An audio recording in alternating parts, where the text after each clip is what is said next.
2020 entrou de uma forma. Como que a gente é tão pego de surpresa, tão rápido? Cara, a gente falou assim, vamos fazer a conferência de pais e filhos. Fizemos a conferência de pais e filhos, foi uma bênção. O Senhor falou conosco, o Senhor agiu, trabalhou, fizemos o batismo. Foi bom? Uma bênção, não foi? Uma semana depois nós fizemos o quê? Retiro. Foi uma bênção? Estávamos lá. Quando a gente chega do retiro, a gente tinha sofrido o assalto. Aí a gente entra em oração, a gente se entristece, poxa vida, e agora? Vamos lá, vamos lá. Os irmãos começaram a se comover, começou a ajudar, ajuda aqui, ajuda ali. A gente comprou algumas coisas no cartão, vamos pagar 10 vezes e tal. Aí eu faço uma pergunta para você. No dia que nós nos reunimos aqui, uma quinta-feira depois do assalto, vocês lembram? Aquela que eu cheguei aqui, que eu disse, eu vou dar uma palavra para vocês, e eu falei para vocês que nós não é baixar a cabeça, tal, você lembra? Naquele dia, alguém estava falando em coronavírus? Tinha algum rumor? Cara, é muito repentino. Existe uma agenda do mal, existe um cronograma do anticristo. E ele vai lançando essas datas. Não é à toa que quando você vê, por exemplo, vocês podem ver, está no YouTube. Quando vocês assistem, por exemplo, os Simpsons, e você vê que os Simpsons parecem adivinhar tanta coisa, como a eleição do Trump, que os caras falaram 25 anos antes dele eleger. E tantas outras coisas. Tem um episódio lá do 95 que está circulando agora, de 1995, que fala de um vírus produzido no Japão. Agora foi na China, né? Mas eles falaram na época no Japão. E esse vírus, ele era tossido, né? Dentro de uma caixa de encomendas. E ia despachado para outros países. E havia um surto de uma doença passada pelo... Não é uma coisa que você vai dizer assim, isso aí é uma coincidência. Coloca uma coisa na sua cabeça. O anticristo está preparando tudo o que ele precisa para estabelecer o reino dele na grande tribulação. Pode ter certeza, vai acontecer. Não é para você ficar assustado, porque está na Bíblia. As pragas, as pestes, todas elas estão na Bíblia. E se eu posso te confortar nessa noite, eu quero te dizer que, pelo que a gente está vendo agora, o coronavírus, perto do que a Bíblia fala, cara, não é nem uma cosquinha. Porque pelo tipo de doença que a Bíblia fala, pelas chagas malignas, pelas doenças incuráveis, fala que a terça parte dos homens vai morrer de uma coisa, a quarta parte dos homens vai morrer de outra, os rios se transformando em sangues e tantas outras coisas. Isso que a gente está vendo ainda pode piorar. Isso que a gente está vendo ainda não daria nem para ser o princípio de dores. Seria só uma contração, uma coisa pequena, bem vaga, uma coisa bem pequena. Só que tudo isso, além da gente saber que existe uma agenda, um cronograma do anticristo, que ele já estabelecendo isso daí, ainda assim nós temos que entender que também é permissão de Deus. Também é vontade de Deus. Porque quando você lê uma profecia na Bíblia, você tem que entender o seguinte: João viu acontecendo algumas coisas, futuro, ele viu, legal. Você tem que entender que não é algo que Deus lançou, uma espécie de uma predestinação que ele lançou fora do comando dele. Ele viu o futuro, ou seja, ele já viu acontecendo, mas ele não viu o porquê. Ele viu a consequência, ele não viu a causa. E nós temos que entender que mesmo nas causas apocalípticas, ou 100% das causas apocalípticas, está na vontade de Deus acontecer. Porque a Bíblia diz: o dia do Senhor está próximo. Quem poderá subsistir nesse dia? No dia em que o Senhor derramar o seu furor sobre a terra, quem poderá sobreviver? Querido, pelo amor de Deus, vocês acompanham a televisão, vocês acompanham a internet. Então seja racional comigo. Vocês estão vendo o desleixo, vocês estão vendo o descaso, vocês estão vendo a blasfêmia, vocês estão vendo o tanto de podridão que esta terra está tendo, o fedor desta terra, ou não, ou só eu que estou assistindo? Está todo mundo em Nárnia, ninguém está vendo? É óbvio que diante de todas essas coisas que nós estamos assistindo, haverá uma retaliação de Deus. É óbvio que diante de todas essas coisas haverá, da parte de Deus, uma liberação de algo que possa apertar a terra. E quando você vê algo acontecendo no planeta, é óbvio que não vai acontecer só com o ímpio. Porque nós estamos debaixo do mesmo sol, e todas as consequências que acontecem para o justo, acontecem para o ímpio. A Bíblia fala para a gente que era para deixar o joio e o trigo crescer juntos, e que eles só seriam separados no último dia, porque se tentar separar joio e trigo agora, acaba arrancando o trigo junto. Se o Senhor tiver de mandar uma coisa para apertar o mundo, a igreja vai gemer junto com o mundo. Se o Senhor mandar alguma coisa para alertar o mundo, a igreja vai gemer junto com o mundo. A diferença é que o mundo fica assim, louco, perdido, avoaçado, batendo cabeça, indo para lá e indo para cá e não sabendo o que fazer. A igreja não precisa ficar nesse sentido. A igreja tem alternativa. A igreja pode e deve buscar resposta no Senhor. A igreja pode e deve buscar refúgio no Senhor. E aí entra a minha crítica. Diante de um cenário como esse que nós estamos vendo, é claro que tem a turma de lá e tem a turma de cá. Impossível ficar em cima do muro. Então escolhe um lado, porque eu já escolhi o meu. Existe a turma que fala assim, tem que fechar a igreja por vigilância. Existe a outra turma que fala, a gente tem que ter fé. Eu não sei de que lado você está. A minha turma que eu escolhi é a turma da fé. Porque eu acho que no momento como este, não que nós não vamos vigiar, mas é aquilo que nós falamos segunda-feira, enquanto nós orávamos aqui, o Elias até já disse aqui. Diante de um mundo em caos, precisa existir uma igreja que dá uma resposta convincente. Precisa haver uma igreja que olha com coragem e que diz para o mundo assim, vocês estão perdidos? Então olha para a gente e segue. Porque se a gente for cego, irmão, como que a gente vai guiar o outro? Não estou falando que a gente vai fazer a unção da cura, o olhinho do ungido contra o coronavírus. Não é nessa balela que eu estou falando. Eu estou dizendo no sentido de resposta. O mundo está perdido, o mundo está assim, ó. Cadê? A igreja tem que olhar e dizer, olha para mim que eu sei o que está acontecendo. Olha para mim que eu sei. Porque Paulo, a Bíblia diz que quando Paulo entrou no navio e foi levado para ser julgado em Roma, ele chegou para o capitão e disse assim, ó, não é bom que a gente vá, porque vai vir uma grande tempestade aí. O capitão disse, que rapaz, você está com conversa mole só porque você não quer ir para lá, você quer fugir.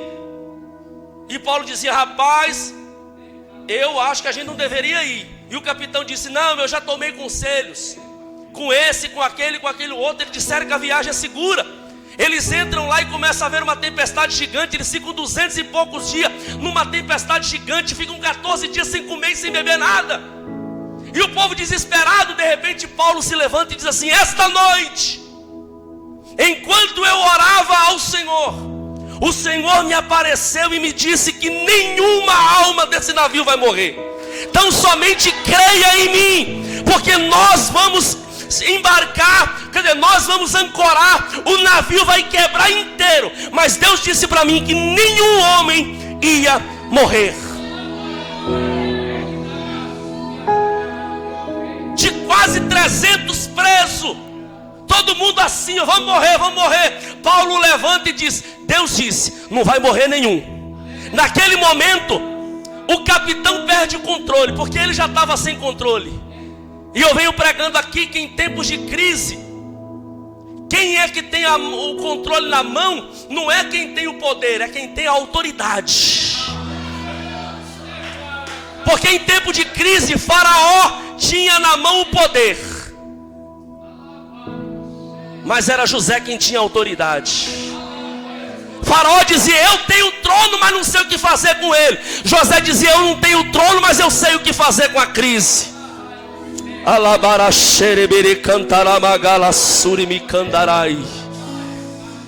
Quando o mundo começa a bater cabeça, é hora de levantar José, é hora de levantar Daniel, é hora de levantar alguém e dizer assim: olha para mim, como disse Paulo, olhem para mim. O navio bateu de lá, o navio bateu de cá. A Bíblia diz que todo o navio se quebrou, mas nenhum morreu. Todo mundo vai nadando e chega numa ilha chamada Patmos. Quando eles chegam na ilha, sabe o que acontece? Eles se reúnem, fazem uma fogueira, começa lá todo mundo conversando e esquentando fogueira. Daí a pouco Paulo está arrumando uns gravetos. No meio daquele graveto, uma serpente pega na mão do Paulo. Era uma serpente muito venenosa que matava com coisa de 2 a 3 horas. Fazia uma bolha, ia vindo granguena e parava o coração. Eles olharam e disseram assim: esse cara é muito amaldiçoado pelos deuses. O cara vem preso, entra no navio, o navio afunda, foge do navio, não morre no navio, é mordido pela serpente. É muito azarado. Daí eles ficam olhando, dizendo assim: daqui a pouco ele morre, só esperar o piripaque. Paulo sacode ela no fogo. Gente, vocês estão olhando, ora, continua. E eles ficam olhando, passa 1 hora, passa 2, passa 3, passa 4, passa 5. O inchaço some, Paulo está inteiro. Eles olham, aí inverte. Porque antes eles achavam que Paulo era amaldiçoado, porque não tinha morrido na primeira, não tinha morrido na segunda, ia morrer na terceira. Quando eles dizem que ele não morreu na primeira, não morreu na segunda, não morreu na terceira, ao invés deles achar que ele era amaldiçoado, ele diz: esse cara tem uma coisa com Deus lá de cima. Paulo começa a pregar para o governador, ora pela filha do governador da ilha, começa a pregar o evangelho e ganha Malta para Jesus. Nem era para Paulo estar em Malta, era para Paulo estar em Roma, mas ele passa por Malta por acidente. Mas até no acidente o profeta faz surgir uma oportunidade.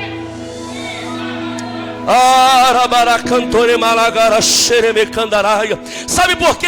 Porque a Bíblia diz o seguinte: o Senhor não fará coisa alguma sem antes dizê-la aos seus homens, servos, profetas do Senhor. Querido, o mundo está em crise, mas a igreja já sabe o que fazer, porque Deus já está nos prevenindo antes. Oh glória!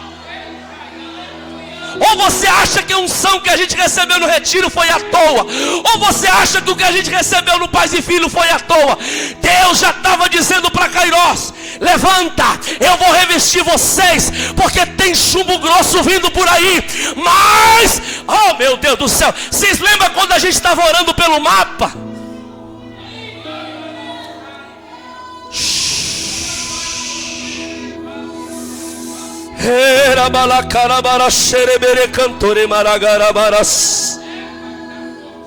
A gente começou a orar pelo mapa. Aí Satanás, prevendo que a gente estava cheio de Deus, mandou roubar nosso som para a gente abaixar a porta. Aí a gente comprou outro som mais alto do que o anterior. E aí veio a crise do corona, e tá a gente aqui gritando mais alto ainda, dizendo: sai da frente, Satanás!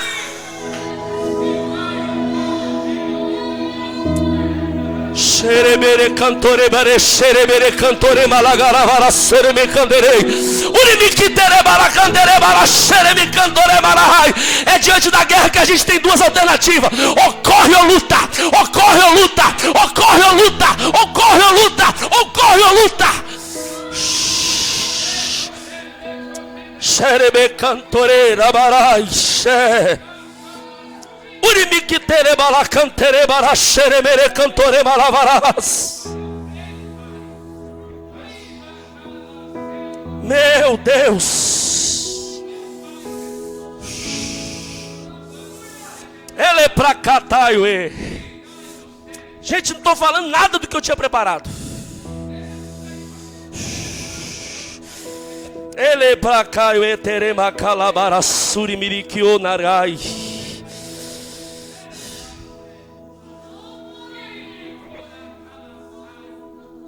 Você sabe por que o Senhor permitia Israel ser assolado, querido? É para que o povo voltasse e se lembrasse de buscar a Deus. Quando o Senhor permitia as pragas, Júnior, aumenta aí, Júnior, está baixando isso aí, Júnior. Quando o Senhor, então aumenta o retorno. Quando o Senhor permitia as pragas de gafanhoto, de lagosta, né? Lembra daquelas pragas que vinham lá, o purgão, lembra? Eu não lembro o nome de todas aquelas pragas. O gafanhoto, a lacusta, o purgão, aquelas pragas que vinha devastando a plantação todinha. O povo orava ao Senhor e dizia: Senhor, olha as pragas, está comendo a plantação toda. O Senhor dizia para eles assim: se vocês orarem a mim, eu repreendo as pragas.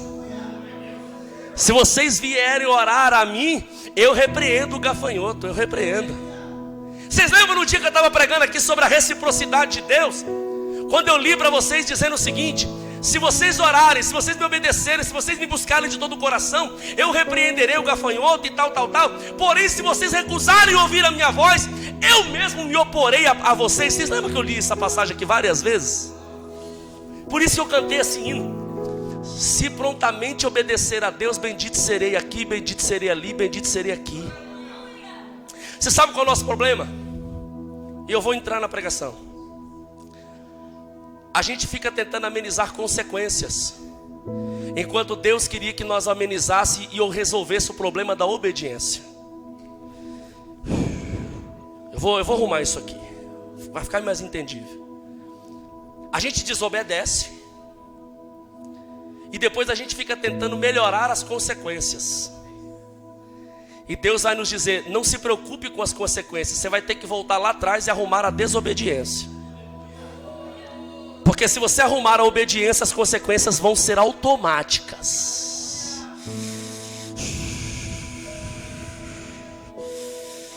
Ele para calabarassuri me cantere malavara cantore me cantere malavarassuri me cantará malavas. A Bíblia diz que existia uma cidade chamada Nínive. Pensa numa cidade pecadora, irmão, suja, maldosa.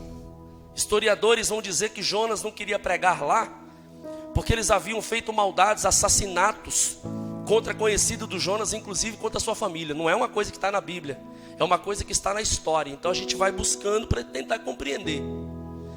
Mas o que está na Bíblia que a gente consegue perceber, mesmo não sabendo os motivos, é que o Jonas não queria que Nínive fosse salva. Está claro, está escancarado.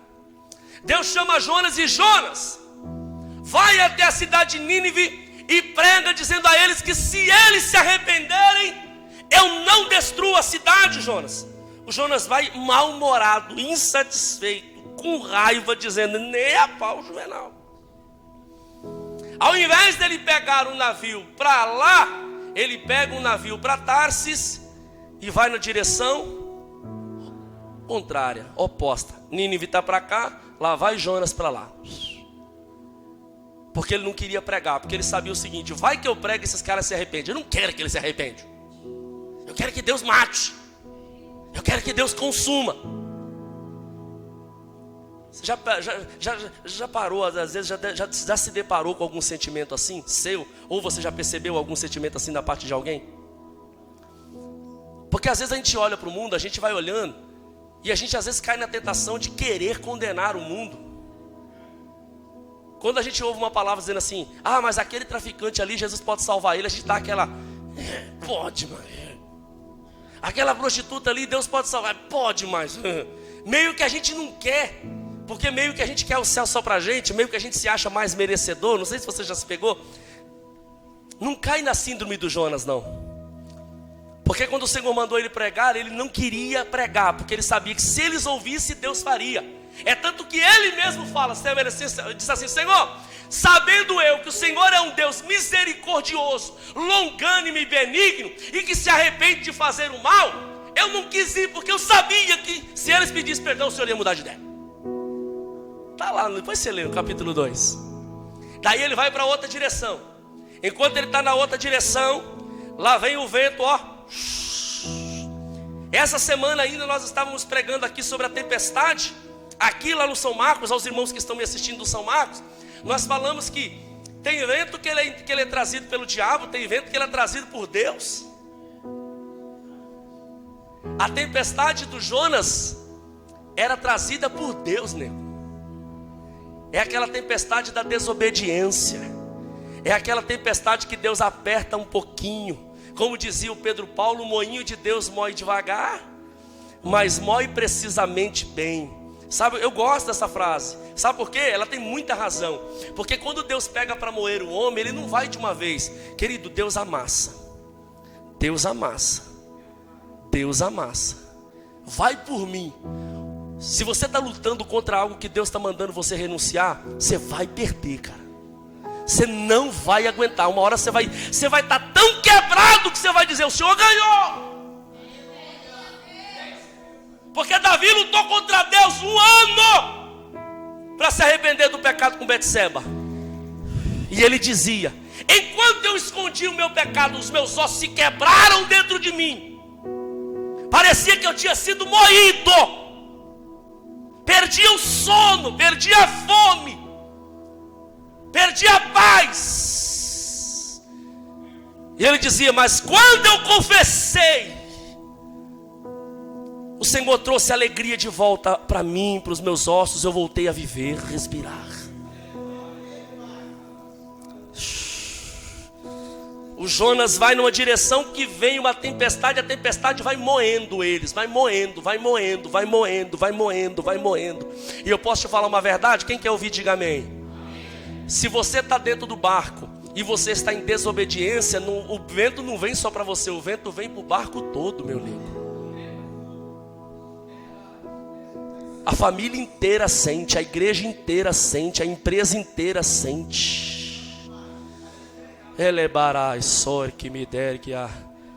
Sabe por que eu estou falando essa palavra? Porque Deus já tinha falado para mim. É tempo da gente orar por arrependimento.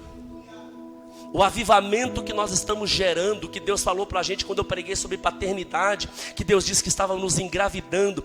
Deus estava nos engravidando de um avivamento que vai trazer quebrantamento. Antes da gente gerar filhos, a gente vai ser curado por dentro. O nosso ventre precisa ser sarado para que nós geremos filhos saudáveis. A Bíblia diz que Josué venceu a cidade de Jericó, a maior fortaleza daquele tempo. Assim, ó, pá, só rodeando e marchando. Na hora que deu 13 voltas, que deu o grito, o muro afundou. Pá, eles venceram Jericó, sem colocar a mão no muro, só pela mão de Deus. Mas quando foram lutar contra Ai, uma cidade que não era nem um pouco comparada com Jericó, Acã havia roubado, havia pegado do anátema, do maldito, do que Deus havia dito para não pegar, escondido dentro da tenda. Eles foram lutar e levaram um pau. Quando foram orar o Senhor disse: é porque no meio do arraial tem algo que está afugentando a minha presença. Tira o anátema que eu volto.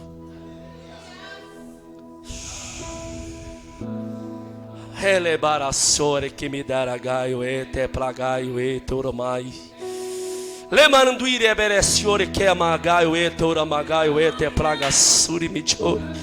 Você sabe o que a gente gosta de ouvir num culto? Você sabe qual é o tipo de mensagem que a gente gosta de assistir na internet? É aquela que diz: a glória está descendo, a Shekinah está vindo, o poder de Deus está descendo, a conquista, a vitória, a chave. É isso que a gente gosta de sentir. Mas na hora que está tudo dando errado na nossa vida, essas palavras não fazem sentido. Essa palavra não encaixa. Parece que Deus está falando uma coisa e eu estou vivendo outra.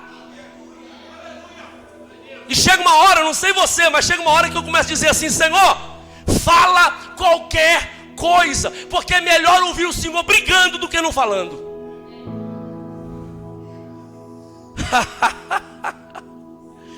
Tem gente aqui que está nessa situação. As palavras boas já não estão mais te fazendo efeito, porque parece que ela não está encaixando. E Deus está dizendo: não encaixa mesmo, porque a tua situação não é desse modo.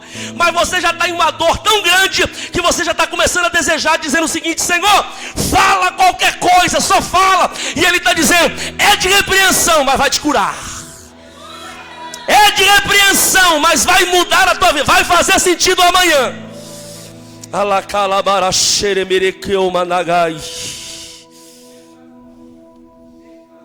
A tempestade do Jonas assola o barquinho inteiro. E vai aqui, ó. Sabe o que eu acho impressionante? O cara da culpa, que era o que deveria estar mais preocupado, estava dormindo. Quem não tinha culpa estava lá. Quem estava com culpa estava oh meu Deus. Há uns 10 ou 15 dias atrás, quando eu comecei a receber de Deus, eu nem sabia que a gente ia chegar nesse colapso. Deus já estava me dando uma mensagem. E eu já comecei a orar dizendo: Senhor, tira o sono dessas pessoas que precisam de arrependimento.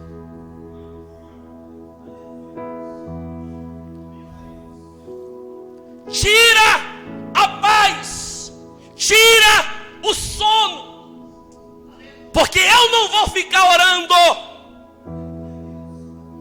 tentando conduzir o barco, consertando os meus erros, enquanto Jonas, que deveria arrumar os dele, está dormindo. Tira o sossego do Jonas. Ele é pacaio, daí vem uma onda dessa daí, você acha que eu estou preocupado? Eu não estou preocupado. Você sabe por quê? Porque a mãozinha do meu Deus está no tronco da árvore fazendo assim, ó.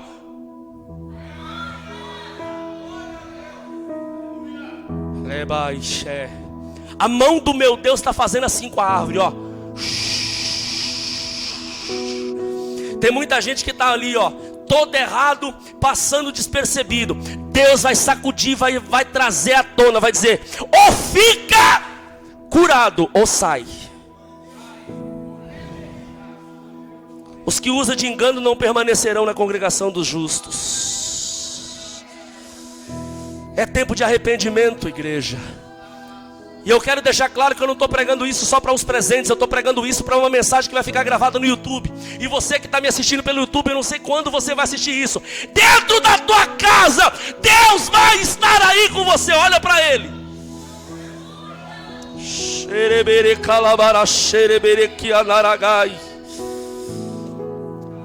Porque nós começamos a orar por um avivamento na nação brasileira. E Deus está sacudindo essa nação. E Ele vai avivar essa nação. Aliás, Deus vai avivar o mundo através do Brasil, porque o Brasil é um celeiro. E esta reforma vai começar do altar do Senhor. Essa reforma vai começar do altar do Senhor. É aquele rio que nós temos pregado, que vai fluindo, e aonde tem morte Ele vai curando, Ele vai trazendo vida, Ele vai trazendo vida para as nações, frutos. Dentro do teu lar, dentro da tua casa, não é mais tempo de ser um altar de diabo lá dentro. Não é mais tempo de ter um trono de Satanás naquela casa. É tempo de avivamento dentro do teu lar, dentro da tua casa, dentro da tua família.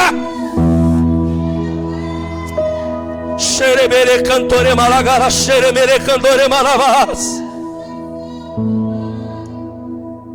Pode acontecer, como eu disse no início, que por decreto a gente não faça reunião aqui dentro. E você precisa fazer dentro da tua casa. Aí eu te pergunto: o culto lá dentro da tua casa vai ser igual acontece aqui?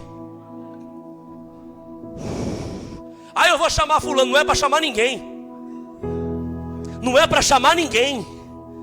Porque há menos de um mês atrás nem sabíamos dessa eventualidade, e estávamos falando que os sacerdotes do lar são os pais. Vai chamar ninguém. Eu quero saber se dentro da tua casa vai ter culto do mesmo jeito que acontece na igreja, e o pastor é você. Ah, mas aqui não tem clima. Aí é o que eu quero ver. O clima não é aqui, o clima tem que ser em todo lugar. O clima é você quem faz. Chega na igreja, sente glória, pula, glória a Deus. Quero ver se em casa a igreja continua. Quero ver se tem coragem de desligar a televisão. Quero ver se tem coragem de reunir os filhos na sala. Quero ver se tem coragem de pregar. Ah, mas meu filho não me ouve por quê? Não tem autoridade ou não tem exemplo?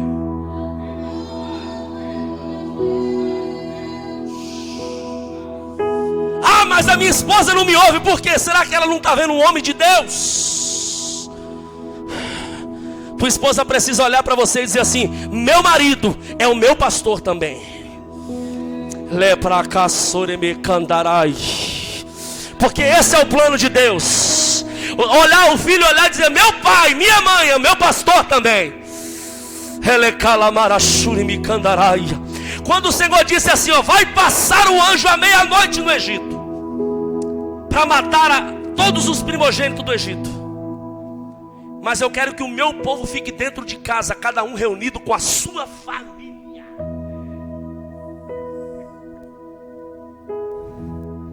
Fecha a porta dentro de casa com a sua família.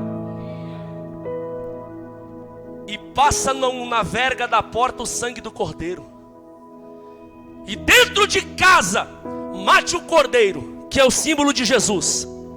E come a Páscoa do Senhor sem pães asmos, sem fermento. Sabe o que é isso? Santidade. Com os pés descalços, sentado na mesa, pai, filho, esposa, alguém que mora, um sobrinho, uma tia, alguém que mora no conjunto, a sogra, sei lá, a mãe. Senta todo mundo na mesa, tranca a porta e participa da ceia do Senhor em família. Porque enquanto vocês estiverem dentro da sua casa fazendo a ceia do Senhor, do lado de fora da tua porta o anjo da morte vai estar matando o primogênito.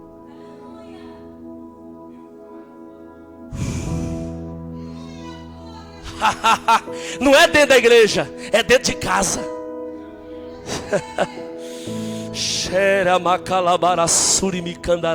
Não é dentro do templo, é dentro de casa.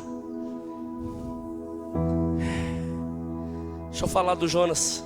Hoje eu vou passar do horário, segura. Ó, Jonas está dormindo, o vento está assolando tudo. E eles estão aqui dizendo: gente, não é possível, não é possível, não é possível. Daí a pouco eles falam: vamos tirar um sorteio. Sobre o cara que tiver a culpa vai cair o sorteio. Adivinha quem caiu? Você sabe por que até o sorteio vai para o Jonas? Porque até o sorteio Deus põe o dedinho. Até no sorteio Deus põe o dedinho deles assim: tem quantos nomes aí? 30. Dá esse aqui para mim. Põe esse aqui. A gente tenta fugir, mas Deus pega a gente na curva, nego. Você fala: eu não vou no culto que o pastor Cláudio bate muito. Aí alguém manda um vídeo no WhatsApp, você cai na bobagem e dá o play. Quando você está na bobagem e dá o play, é um cara que nem é do Brasil, pregando até com legenda, e ele fala a mesma coisa. Porque não é eu que estou falando, é o Espírito Santo que está falando. Aí liga a televisão, o R. Soares está falando a mesma coisa. Você passa até o da Universal está falando a mesma coisa. Você fala: meu Deus.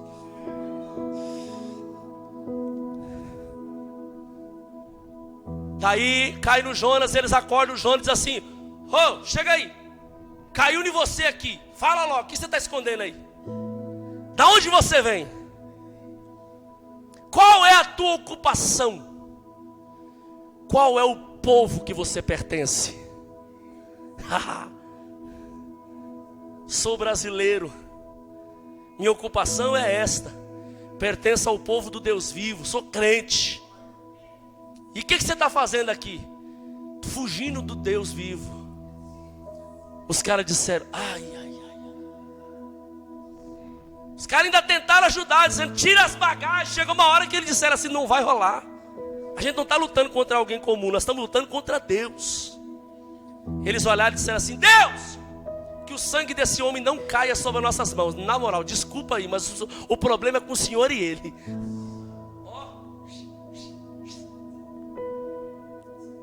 Cara, se você chegou até aqui, se Deus está fazendo tudo isso aqui, você vai se virar com ele na água. Quando ele joga, irmão, é assim, ó. Jogou o Jonas, a tempestade faz na hora. Daí a pouco veio o peixão, ó. engole. Dentro da barriga do peixe, o Jonas diz: meu, não vai rolar. Ele ora e diz: tá bom, Senhor, tá bom, tá bom. O que o Senhor quer que eu faça? Eu faço, tá bom, tá bom, tá bom, tá bom, tá bom. Às vezes Deus envia alguns peixes para pegar a gente aí quando a gente não quer, querida. Estou dizendo que Deus é um Deus vingativo, não. Mas se eu não entrar por esse caminho, não faz sentido a história do Jonas. E você sabe por que Deus não é vingativo? Porque Deus não estava fazendo aquilo para punir o Jonas. Deus estava fazendo aquilo porque Ele tinha propósito para Nínive. Então Deus não ia fazer o capricho de 1 contra 120 mil. É como se Deus estivesse dizendo assim: eu tenho interesse em 120 mil. O interesse de 1 que se dane. Não estou nem aí para o seu capricho. Eu estou ligando para 120 mil.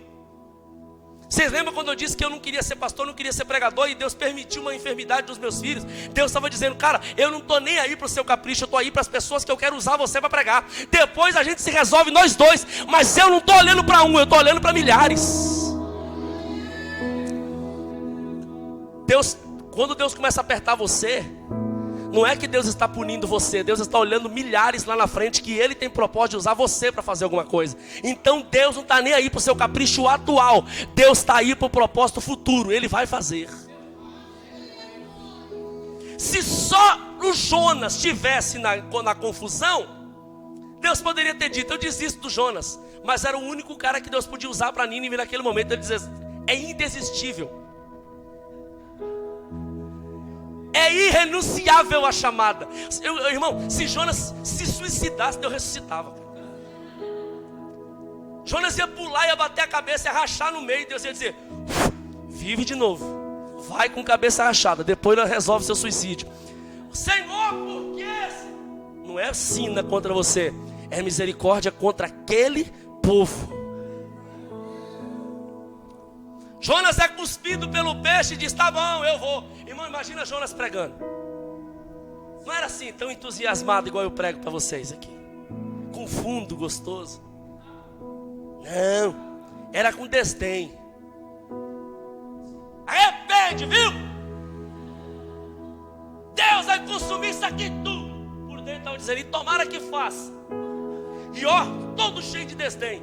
Enquanto Jonas estava pregando uma pregação mequetrefe, o povo estava dizendo: ó, escuta, Deus está irado com a gente. Olha isso, olha aquilo ali, olha o que Deus está falando. Daí a pouco o governador da cidade levanta e diz assim: vocês ouviram o que aquele homem disse? A partir de hoje, 3 dias de jejum. Não come homem, não come mulher, não come criança. Bebê de colo, mas meu bebê não vai amamentar. Mas meu periquito não vai ter alpiste. Não vai ter ração para Boni. Ele estava dizendo: não vai fazer, não vai morrer porque vai ficar 3 dias, não. Vai morrer se não jejuar 3 dias. Querido, isso é quando a gente entende o que a gente está vivendo. Quando a gente não entende, a gente fica assim, ó. Faz mais ou menos. Jejum é só até meio-dia. Ai, mas eu tenho gastrite. Você está excluído. É porque a gente não entendeu a gravidade. Quando a gente entende a gravidade, a gente fala assim: cara, não tem opção. Quando a gente entende a gravidade, a gente diz: não tem opção.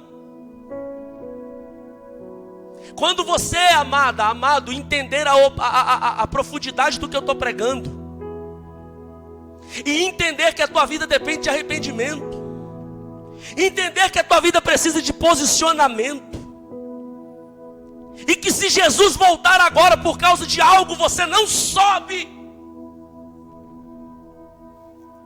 você vai entender que não é uma opção. Mas eu acho, não interessa o que você acha, o interessante é o que está escrito. Eu não penso assim, problema é seu. O que você pensa ou não pensa não vale nada. O que vale é o que Deus pensa. Ai, pastor, mas eu mereço ser feliz. Depende.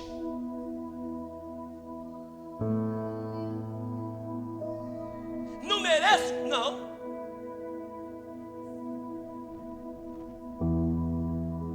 Você merece ser salvo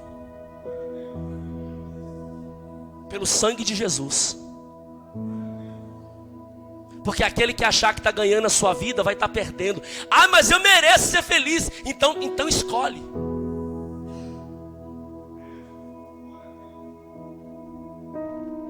Seja feliz a sua vida inteira e condenado no fogo do inferno. Ou seja, infeliz a sua vida inteira e salvo a eternidade. Porque o Senhor não está nos julgando de acordo com o que nós achamos. Ele diz: pela palavra do Senhor seremos julgados segundo o que se achou escrito neste livro. Se não tivesse escrito aqui, você estava livre. Mas se está escrito aqui, você está condenado. Olha para mim, que eu estou pregando uma coisa que vai mudar a tua vida. Se não tivesse escrito aqui, você podia achar. Mas como está escrito, você não acha nada. Se você não tivesse escrito aqui, você podia ter opinião. Mas como está escrito, você não tem opinião nenhuma. O que está escrito aqui te salva. E o que está escrito aqui te condena.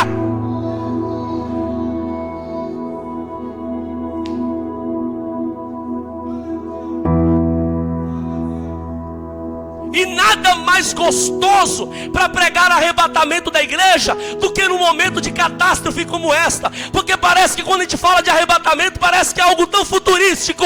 Daí começa a acontecer a profecia, a gente começa a ficar com um arrepio no pé da coluna, começa a ficar com um calafrio no estômago.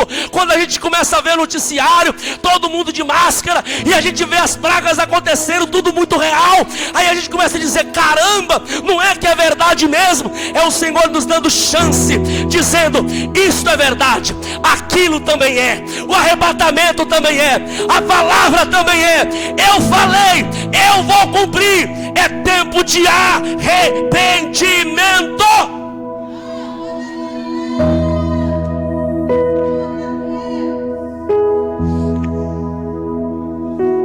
Ele me cala mais.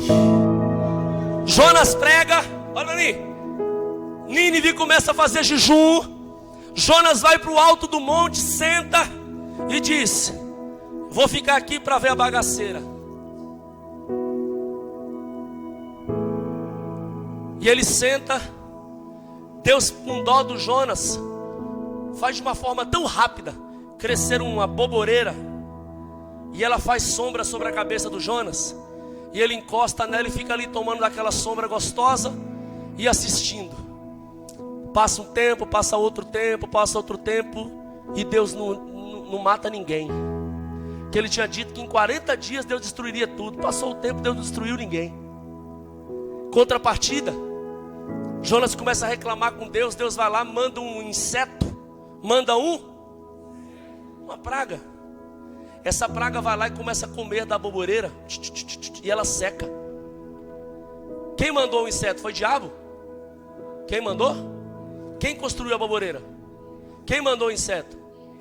Quem fez a boboreira? Quem matou a boboreira?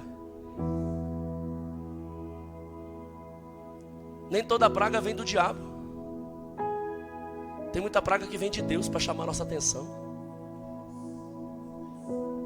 A boboreira morre, o sol vem sobre a cabeça dele, racha a cabeça dele, ele desmaia. Quando ele acorda, ele começa a dizer: tira a minha vida! Que Deus injusto é esse?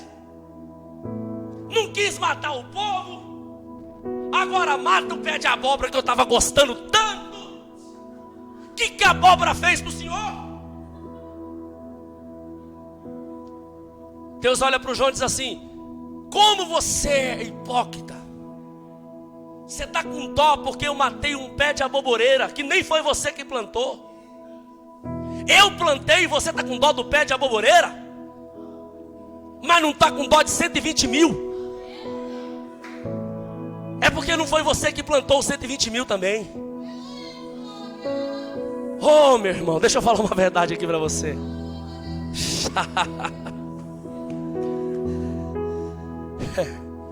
Às vezes na nossa vida a gente está mais apegado à boboreira do que a grande coisa que o Senhor tem para fazer na nossa frente.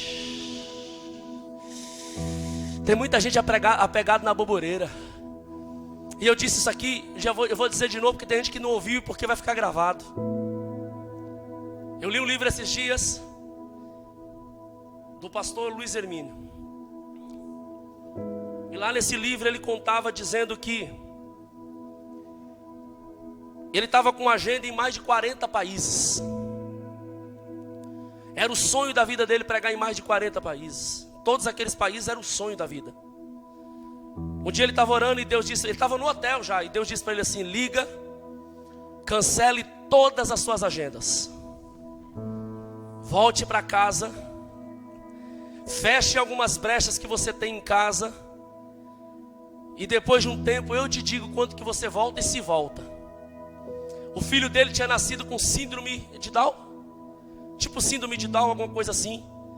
E os médicos desenganaram e ele foi orar. O Senhor disse assim: tem muita janela aberta na tua casa. Eu não posso curar o teu filho enquanto você não fechar essas janelas. Você vai sair para pregar em 40 países e tem janela aberta na tua casa. E ele disse: Senhor, que janela é esta? E o Senhor começou a mostrar para ele um monte de erro que ele tinha com a família dele, que ele tinha errado, até tinha se arrependido, mas não tinha contado. E ele ligou e cancelou a agenda em 40 países. Voltou para casa, chegou, sentou com a esposa dele e começou dizendo: amor, lembra daquele erro? Lembro, fui eu. Lembra aquele outro dia assim? Fui eu também. Me perdoa. E ele foi contando, e ele foi se perdoando. E a esposa também, e ele também, e a esposa também, e ele também. E diz, ele começou a contar umas 11 da noite, era 6 da manhã, ele estava abraçado e chorando no quarto, passando tudo a limpo. Lembra quando eu preguei aqui do Pais e Filhos, que Moisés teve que ir lá circuncidar o filho para não perder a chamada? Quem lembra? Quem lembra? Quem lembra? Quem lembra? Ele teve que voltar lá atrás e sentar com a esposa dele e começar a fechar as brechas. A esposa perdoou, eles se abraçaram. Ele ficou 3 anos pregando só na congregação local e na família, na igreja local e na família. 3 anos sem sair para pregar fora. Nesses 3 anos Deus foi restaurando ele, restaurando a esposa, restaurando os filhos, restaurando tudo.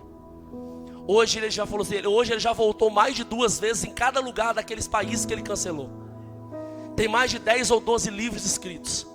É um dos pastores que mais é referencial no Brasil e no mundo hoje, pregando para pastores. Inclusive agora em abril eu ia para lá, a gente já estava pagando o hotel, devolveram o dinheiro porque o evento foi cancelado, mas eu ia passar 5 dias com ele. Que eu adotei como um pai espiritual. E ele fala no livro assim: depois que eu sentei, que eu conversei com a minha esposa, eu reuni os pastores, contei para os pastores, nós oramos, e naquela oração Deus disse: seu filho vai ser curado agora. Ele foi no hospital, o filho dele estava melhor, ele tirou. Hoje o filho dele é um dos jogadores de futebol de um time lá do Rio Grande do Sul. O menino já está com 14 anos de idade, não tem defeito nenhum, o menino é inteligente demais, joga bola, toca teclado na igreja, é um menino normal. O casamento dele foi restaurado, o ministério dele é um ministério tremendo. E ele fala no livro assim: você não pode avançar se você não voltar atrás para arrumar coisas que você deixou. É por isso que eu comecei no início dessa mensagem dizendo: não é hora da gente arrumar as consequências, é hora da gente arrumar a desobediência. Porque enquanto houver desobediência, você nunca vai conseguir arrumar as consequências. Mas na hora que você tirar a desobediência, as consequências vão sumindo assim, ó. Quem está me entendendo, diga amém. Nós cantamos: bendito seremos no campo, bendito seremos na cidade, bendito serei. Não precisarei correr atrás de bênção, porque as bênçãos do Senhor virão sobre mim e me acompanhar. Se obedecer. Querido, eu não estou falando só por causa do coronavírus, porque a gente sabe que isso daí é uma coisa que está na mídia, mas não é só isso que está matando.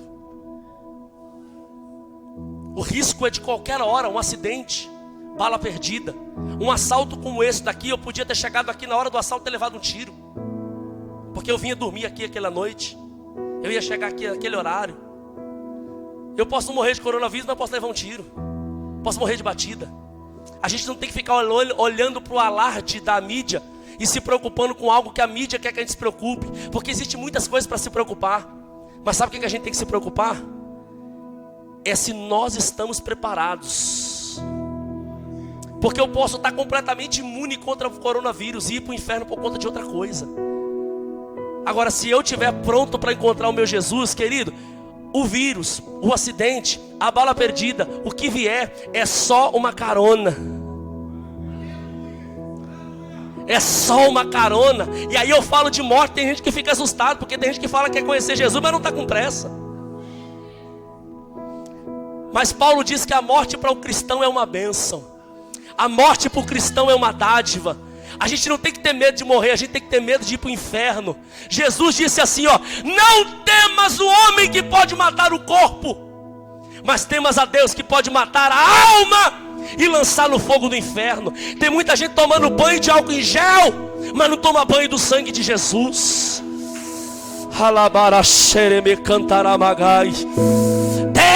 Tem muita gente que está pegando fila para fazer estoque de comida em casa com medo de uma calamidade, mas não faz estoque de oração, de jejum, de 10 minutos para fazer uma reserva espiritual para o tempo da crise.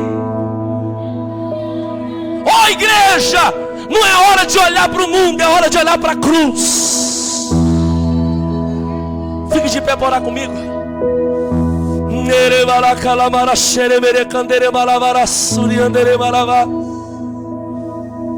Aliás, eu vou fazer um pouquinho diferente, me perdoa. Do jeito que vocês estão, ajoelhe virado para frente, por favor. Oh Jesus.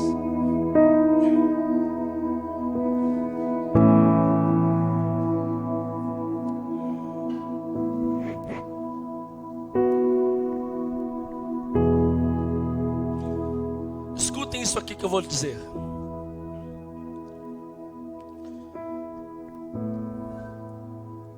Em uma das cartas do Apocalipse, não lembro qual agora. Olhem para mim, por favor, senão você não vai entender. O Senhor disse assim: sofrereis uma tribulação de 10 dias. É uma das cartas, eu não lembro qual que é. Acho que é tia, é a terceira ou a quarta. Sofrereis uma tribulação de 10 dias. Mas depois o Senhor vai consolar vocês e tal. Eu estava tomando banho e o Senhor me deu essa palavra assim, ó, sofrereis uma tribulação de 10 dias. E eu disse amém, Senhor. Eu estava perguntando para o Senhor um prazo para a gente orar. E Deus veio essa palavra assim, 10 dias. E eu fiz as continhas no dedo assim, começando amanhã até o outro domingo dá 10 dias. Eu estou convocando a igreja e todo mundo que está me assistindo. Durante 10 dias nós vamos estar em oração e jejum. 10 dias. Pode acontecer de daqui para domingo já surgir algumas alternativas, algumas modificações e eu já não poder fazer o culto domingo. Esse. Ou na outra quinta, ou no outro domingo. O calendário você sabe que eu estou muito rápido. Eu vou mandar mensagem e dizer, querido, não venha. Mas de amanhã até o outro domingo, que acho que é dia 28, né? 28 ou 29? 28. São 10 dias. Às 21 horas. Que horas? 21 horas. Eu vou estar aqui ligando as câmeras e fazendo um culto online com você. 10 dias. De segunda a segunda. Quem entendeu, diga amém. No dia que for para vir fazer culto, você vem fazer comigo. Se não der para fazer, a gente continua em casa. Mas amanhã já tem. Sábado tem. Domingo, segunda, terça. Eu vou estar aqui, falando aqui, com a igreja vazia. Você vai jejuar ou de manhã ou à tarde. Arruma um horário para você jejuar. E fique em espírito de oração. Se possível for, corta tudo que for de excesso. Corta rede social, corta, sabe, tudo. Fica no básico. Fica em jejum e oração. 10 dias. E nesses 10 dias a gente vai estar semeando palavra. Semeando palavra. E quando eu disser assim, vamos aí, na sua casa agora, vamos orar. Você vai orar na tua família. Eu não quero que chame ninguém de fora. Cada família com a sua família. Mas só mora eu e alguém. É você e esse alguém. Eu moro sozinho, então arruma alguém que mora sozinho para fazer com você. Igual a Páscoa. Quem entendeu, diga amém. Dentro do teu quarto, dentro da tua sala. Divide os dados lá. Um dia vê no celular de um, outro dia vê no celular do outro, para não gastar os dados móveis de um só. Mas gasta o dinheiro com isso. Põe a crédito. Me assiste. Eu vou pegar um dos obreiros e vou dizer, venha você nessa noite trazer uma palavra. O cara vai vir aqui e vai dar uma palavra. A irmã vai vir aqui e vai dar uma palavra. Vão ser 10 dias.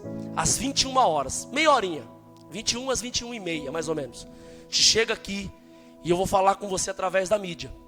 E você do celular, você vai clamar comigo pela nação. Tem gente que acha que é bobagem orar pela nação. Pelo Brasil. O Brasil é uma mãe.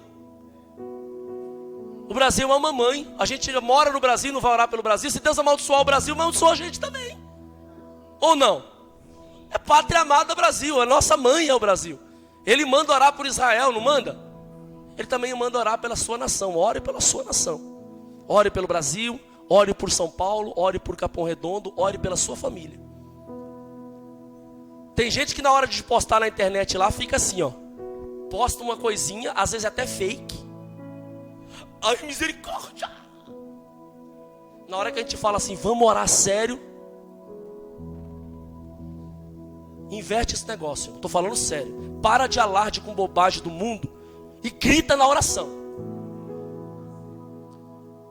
Faça alarde no que tem que ser contra o diabo, contra o pecado. Aí você tem que fazer alarde. Briga na oração. Nas outras coisas, para de exagero. Mas grita na oração. Se está falando aqui que é risco, pega isso aqui como forte. Não que o mundo fala, não. Tem gente que está em pecado aqui, está pronto para ser jogado no fogo do inferno, está ligando porque a Globo está falando. Pelo amor de Deus. Aí lê aqui dizendo, você está errado, o cara vê que está errado e fica, depois eu arrumo. Pô, de brincadeira. Arruma hoje. Arruma agora. Isso é uma questão de emergência espiritual. Quem está me entendendo, diga amém. Eu estou gastando mais tempo com vocês aqui hoje porque eu estou preocupado com vocês. E, estou terminando. E, em particular, Deus me mandou fazer isso. Quiser ficar com raiva de mim, fica. Mas vocês sabem que eu tenho vocês como filhos. No privado, eu vou começar a mandar pregações minhas ou de alguém, mensagens para pessoas que eu quero ajudar. Pessoas que eu sei que precisam tomar atitude, eu vou mandar. Só entre eu e você. Pessoa que eu sei que tem um vício, eu vou dizer, querido, eu sei, você tem um vício, não tem? É isso aqui. Está casado, está morando junto, não está casado? Ó, é isso aqui. Está divorciado? É isso aqui. Tem vício do jogo do bicho? É isso aqui. Tem um problema com fofoca? É isso aqui. Quem está me entendendo, diga amém. Eu vou mandar. Faz o que você quiser depois. Porque eu estou sentindo um arrepio na minha barriga. Deus dizendo para mim, você não pode deixar de ensiná-los. Ninguém vai ficar sem saber. E alguém vai dizer assim, pastor, mas você vai falar do que você sabe? Depois você lê a Bíblia e vê onde foi o lugar que Paulo disse assim, Deus me revelou algo, por isso eu estou escrevendo essa carta para vocês. Depois vocês acham. Pode dar um Google, eu deixo. Sabe como é que Paulo escrevia as cartas falando dos defeitos do povo? Paulo dizia assim, ouvi dizer que no meio de vocês está acontecendo isso.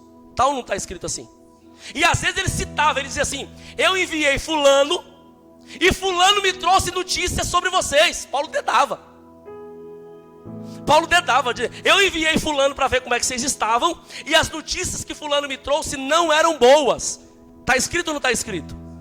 E aí Paulo escreve aos Coríntios, Paulo escreve aos Efésios. Não é por revelação não, meu fofo. É pelo que ele sabia mesmo. Se eu sei que você precisa ouvir, eu vou falar. Não a minha opinião, que a minha opinião não vale nada. Eu vou te mandar trechos da Bíblia. Eu vou te mandar palavras da Bíblia. E você vai ler na sua casa. E nós vamos fazer um arrependimento coletivo. Não sei das outras igrejas. Sei da nossa. Nenhum mal cairá sobre essa tenda. Posso falar isso sem medo de errar. Nenhum mal cairá sobre essa tenda. Porque o Senhor dará ordem aos seus anjos a nosso respeito. Mas nós faremos tudo o que o Senhor nos ordenar. Quem pode dizer amém? Ore comigo. Senhor meu Deus e meu Pai. Senhor, nós estamos encerrando esse culto dessa quinta-feira. Pode ser o último. Pode ser o último culto feito nesse templo. Pode ser que fiquemos meses sem vir aqui. Mas nós estamos saindo daqui nessa noite com direção. Nós não estamos perdidos. Nós já sabemos o que temos que fazer.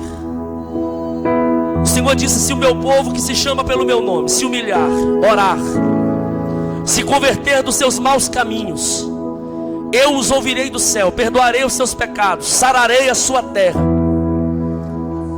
Sim, o Senhor disse que pode até mesmo mudar de ideia e se arrepender do mal que havia planejado fazer. Eu sei que todas essas pragas que o Senhor está permitindo vêm do Senhor, e ela vem do Senhor com o propósito de nos fazer nos achegar, principalmente nos fazendo, quem sabe, voltar aos cultos do lar. Quem sabe esse mal veio para nos fazer voltar à origem, fazer um culto em família, voltar a orar dentro do quarto, como o Senhor havia dito no início, acabar com os grandes ajuntamentos que não estão trazendo resultado, os cultões de estádios, os cultões, aleluia, de ginásios, que não trazem edificações. Talvez o Senhor esteja permitindo isso para mostrar para nós que não é isto, mas que é a intimidade do quarto que vai fazer a diferença.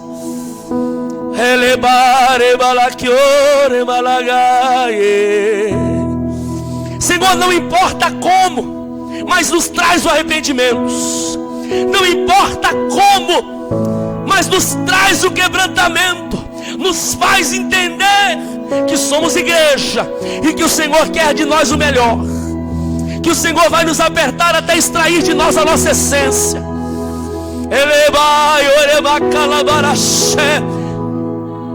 Que a forma com que o Senhor extrai o ouro é com o fogo. É o fogo que tira a impureza, é o fogo que tira o que não é joia, é o fogo que traz o ouro verdadeiro para fora, é o fogo que revela o verdadeiro, porque o que é superficial queima. Ah, Jesus, eu sei que o Senhor está acendendo um fogo sobre o Brasil. Ele me calabaraçai. Eu sei que o Senhor está acendendo um fogo sobre o Brasil. E esse fogo vai queimar, vai queimar, vai queimar. Esse fogo vai queimar, Senhor, até a igreja se conscientizar de quem ela é, até a igreja se conscientizar de quem ela precisa ser. Que a nossa opinião não é formada pela mídia, que a nossa opinião não é formada por político, que a nossa opinião não é formada por cantores, nem por pregadores. Ela é formada pela Bíblia, e ela não muda, ela é igual o tempo inteiro, desde o princípio do mundo. O padrão do Senhor não mudou e não vai mudar. A santidade convém à tua casa. Sede santos, porque eu sou santo, diz o Senhor. Segue a paz com todos e a santificação, sem a qual ninguém verá o Senhor. O Senhor já dizia: é tempo de rasgar os vossos corações e não as vossas vestes. Não é hora de jogar cinza na cabeça e nem rasgar a veste do corpo. É hora de rasgar o coração, é hora de rasgar a mente, é hora de tirar a hipocrisia, é hora de tirar a farsa, é hora de trazer uma vida honesta para fora. Sim, Jesus, revela em nós o teu caráter.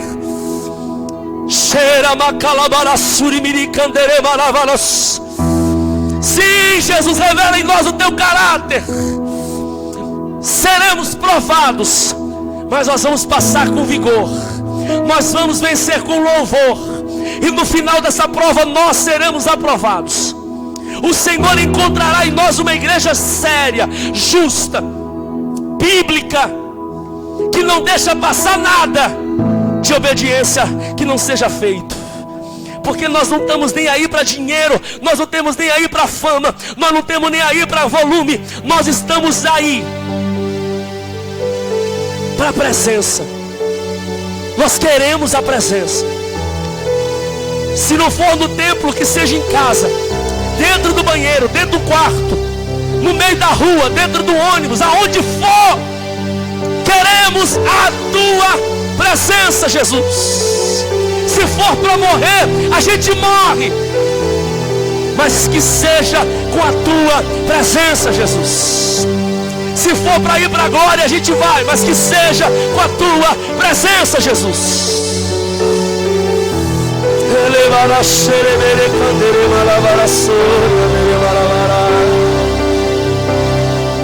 Eu tenho fogo queimando em meu peito,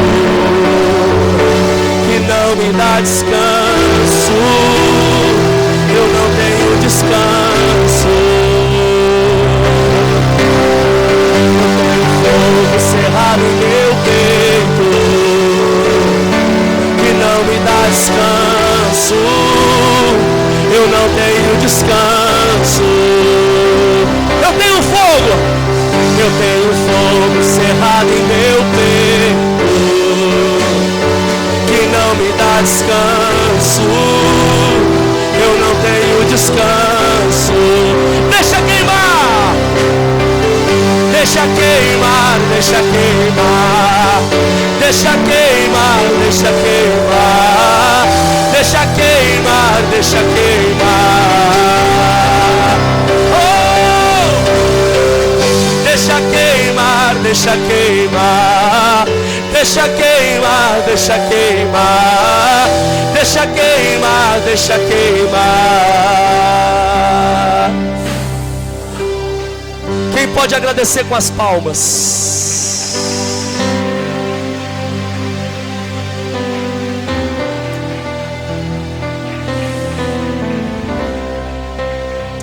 Que hora é o nosso encontro então todos os dias?